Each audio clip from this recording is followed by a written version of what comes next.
أن اشكر لي ولوالدي صدق الله العظيم وقال النبي صلى الله عليه وسلم هما جنتك أو نارك أو كما قال عليه الصلاة والسلام যাবতীয় উপাসনা আরাধনা ও সমুদায় প্রশংসা সেই বিশ্ব নিয়ন্ত্রণ প্রতি নিবেদিত হোক যিনি মহিয়ান গরিয়ান সর্বশক্তিমান অনন্ত অসীম দয়াল কৃপাবান সমগ্র সৃষ্টি জীব যার করে গুণগান যার বিনা অনুমতিতে চন্দ্র সূর্য ও তারকারা জীবদিত হয় না অস্ত্র যায় না ভক্তি ও ভালোবাসার সহিত করি তার প্রশংসা হামদ সানা সকালে আমরা সমবেত কণ্ঠে বলি আলহামদুলিল্লাহ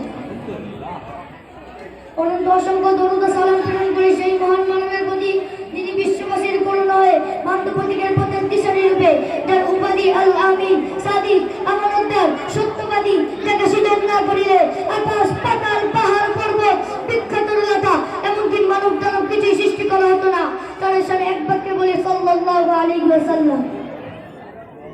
অতঃপর আমাদের এই মুহূর্তে অনুষ্ঠানে সুনামধন্য শিক্ষক মন্ডলীরা রয়েছে এবং সম্মুখে বসে থাকা শ্রোতাবৃন্দকে আমার আন্তরিক সালাম ও শুভেচ্ছা জানিয়ে আজকে আমার বক্তৃতার মূল উদ্দেশ্য পিতামাতার হক তথা অধিকার সম্পর্কে কোরআন ও হাদিস দ্বারা কিছু আলোকপাত করতে চাই। পিতামাতার হক তথা অধিকার সংক্রান্ত আলোকপাত করার প্রান্তে মহানবী সাল্লাল্লাহু আলাইহি ওয়াসাল্লাম সেই অমূল্য বাণীর কথা স্মরণ করে যায় যে ইবনে মাজাহ শরীফে হযরত উমর রাদিয়াল্লাহু তাআলা পুত্র বর্ণনা করেন ইন্না রাজুলান ক্বালা ইয়া রাসূলুল্লাহ মা হাক্কুল ওয়ালিদাইনি আলা ওয়ালাদিহিমা অর্থাৎ এক ব্যক্তি হুজুর সাল্লাল্লাহু আলাইহি ওয়াসাল্লামকে জিজ্ঞাসা করলেন ইয়া রাসূলুল্লাহ সাল্লাল্লাহু আলাইহি ওয়াসাল্লাম সন্তানের প্রতি পিতামাতার হক তথা অধিকার কি? ক্বালা রাসূলুল্লাহ হুমা জান্নাতুকা আও নারুকা উত্তর হুজুর সাল্লাল্লাহু আলাইহি ওয়াসাল্লাম বললেন তারা উভয় তোমার জন্য জান্নাত অথবা জাহান্নাম অর্থাৎ তাদের সাথে অশ্লীল ও সন্তুষ্টি ব্যবহার জাহান্নামে পৌঁছে দেয় এবং তাদের সাথে তাদের সন্তুষ্টিতে তোমার ব্যস্ত নামক স্থান পাওয়া যায়। পিতামাতার সন্তুষ্টি হিসেবে একটি গুরুত্বপূর্ণ কথা বলা হয়েছে যে যতক্ষণ পর্যন্ত জিহাদে ফরজ আইন না হয় ফরজে কিফায়া স্তরে থাকে ততক্ষণ পর্যন্ত পিতামাতার অনুমতি ব্যতীত সন্তানের প্রতি জিহাদে যোগদান করা বৈধ নয়। দৃষ্টান্ত স্বরূপ বুখারী শরীফে আব্দুল্লাহ ইবনে উমর রাদিয়াল্লাহু তাআলা আনহুর পুত্র বর্ণনা করেন যা আবাদুল ইলা রাসূলিল্লাহ সাল্লাল্লাহু আলাইহি ওয়াসাল্লাম ফাকালা ইন্নী উরিদুল জিহাদ জনক ব্যক্তি হুজুর সাল্লাল্লাহু আলাইহি ওয়াসাল্লামের নিকট জিহাদের অনুমতি নেওয়ার জন্য উপস্থিত হলেন। قال رسول الله صلى الله عليه وسلم قال رسول الله صلى الله عليه وسلم أحي أبوك পাক সাল্লাল্লাহু আলাইহি ওয়াসাল্লাম বললেন তোমার পিতামাতা জীবিত আছে কি? সেই ব্যক্তি বললেন قال نعم সেই ব্যক্তি বললেন জি হ্যাঁ আমার পিতামাতা জীবিত আছে। قال رسول الله صلى الله عليه وسلم فضلهما فجاهدا রাসূল পাক সাল্লাল্লাহু আলাইহি ওয়াসাল্লাম বললেন তাহলে তুমি যাও তাদের সেবা যত্নে অনুগত্যে তুমি জিহাদের সওয়াব পেয়ে থাকবে তাদের সেবা যত্নের মাধ্যমে তুমি জিহাদের সওয়াব পেয়ে থাকবে। পিতামাতা এত বড় মূল্যবান জিনিস যে জিহাদের মতো বড় জিনিসও পিতামাতার সেবা যত্নের মাধ্যমে সওয়াব পাওয়া যায়। সুবহানাল্লাহ। আল্লাহ পাক আমাদের পিতামাতার হক আদায় করার তৌফিক দান করুন। আল্লাহ তাআলা আর বলেন পিতামাতা জিহাদ করার সময় কারো অনুমতি দেওয়া লাগবে না। যদি তোমার পিতামাতা জীবিত থাকে পিতামাতার সেবা যত্নের মাধ্যমে তুমি জিহাদের সওয়াব পেয়ে থাকবে। এই পিতামাতাকে আজকে আমরা ঘর থেকে বার করে দিই সেই পিতাকে আজকে আমরা গালি দিই সেই মাকে আজকে আমরা ঘর থেকে বার করে দিই। তোমার বাবা কি জিনিস তুমি জানো না, তোমার মা কি জিনিস তুমি জানো না। তোমার বাবা যদি কোথাও কাজে যেত, যদি আসার সময় ক্ষুধা লাগতো তাহলে একটি হোটেলে যেত, ছোট্টখাট্টো ডাল ভাত খেত এবং পুরোটা তোমার জন্য নিয়ে চলে আসতো। তোমার বাবা কি জিনিস তুমি জানো না, তোমার মা কি জিনিসও তুমি জানো না। তোমার মা যদি কোনোদিন কিছু খেতে লাগতো, অল্প ভাত থাকলে অল্পটাই খেত, তোমার জন্য পুরোটা সরিয়ে রেখে দিত।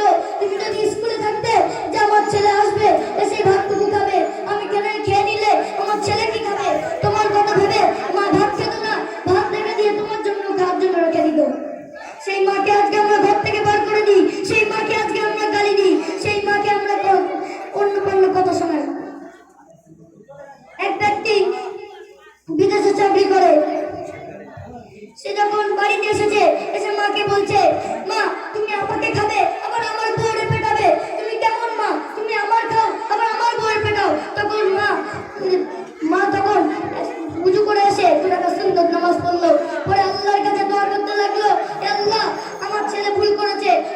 ছেলেকে মাফ করে দাও।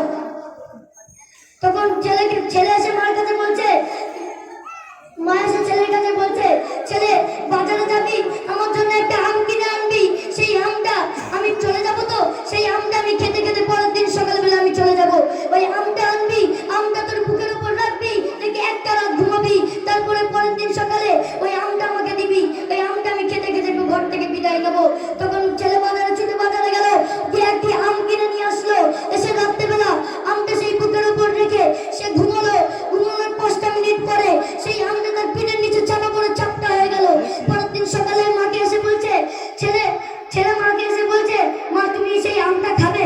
তখন ছেলে বলল, ওই আমটা 5টা মিনিট না যেতে যেতে আমার বুক থেকে সরে গিয়ে পিঠের নিচে পড়ে চাপটা হয়ে গেছে। তখন মা বলছে, আমটা আমি খাওয়ার জন্য বলিনি, আমটা তো শিক্ষা দেওয়ার জন্য বলেছিলাম। যে একটা রাতের জন্য তুই একটা আমকে যত্ন করে রাখতে পারলি না, আমি এরকম একটা রাত না, 2টো রাত না, পরপর 5-6টা বছর তোর পিঠের তলায় পাশের তলায় রেখেছিলাম। যদি আমিও তোর মতো শুতাম তাহলে তুইও আমার পিঠের নিচে চাপটা হয়ে যেতিস। আমি ওরকম করে শুই নাই। তখন ছেলে বলছে, মা তুমি কি জিনিস আমি জানতাম না, মা তুমি কি জিনিস আমি বুঝিনি, আজকে আমি বুঝতে পেরেছি তুমি কি জিনিস। এক ছেলে বিদেশে চাকরি করে, বৃদ্ধ পিতা ছেলের সাথে দেখা করতে গিয়েছে। ছেলের সাথে দেখা করতে যাওয়ার সঙ্গে ওই ছেলের সাথে যারা চাকরি করে তারা জিজ্ঞাসা করছে, হু ইজ হি, অর্থাৎ এই লোকটিকে। তখন ছেলে পরিচয় দিচ্ছে যে এটা আমার একটি বাড়ির চাকর, এটা আমার কেউ না। বাবাকে আজকে বাড়ির চাকর বলে পরিচয় দেওয়া হচ্ছে। এই জন্য আজকে আমাদের দিনের শিক্ষা নেই বলে আজকে আমরা বাম্মাকে গালি দিই, বাম্মাকে চাকর পুকার করি, বাম্মাকে আজকের সব দামি দামি নর্মাল ব্যক্তিরা যারা বড় বড় চাকরি করে, ওদের দিনের ইমান না থাকার কারণে আজকে পিতাকে কারোদি মারোদি উল্টো পাল্টা কথা বলে। আজকে আমার আজকে এই পিতামাতাকে ভালোর সাথে ব্যবহার করার তৌফিক দান করুন আল্লাহ পাক আমাদের। আমরা পিতামাতার সাথে যেন ধর্ম ব্যবহার করতে পারি, আল্লাহ পাক আমাদের তৌফিক দান করুন। এই বলে আমার সংক্ষিপ্ত বক্তব্য এখানে ইতি করছি। আলহামদুলিল্লাহ রাব্বিল আলামিন।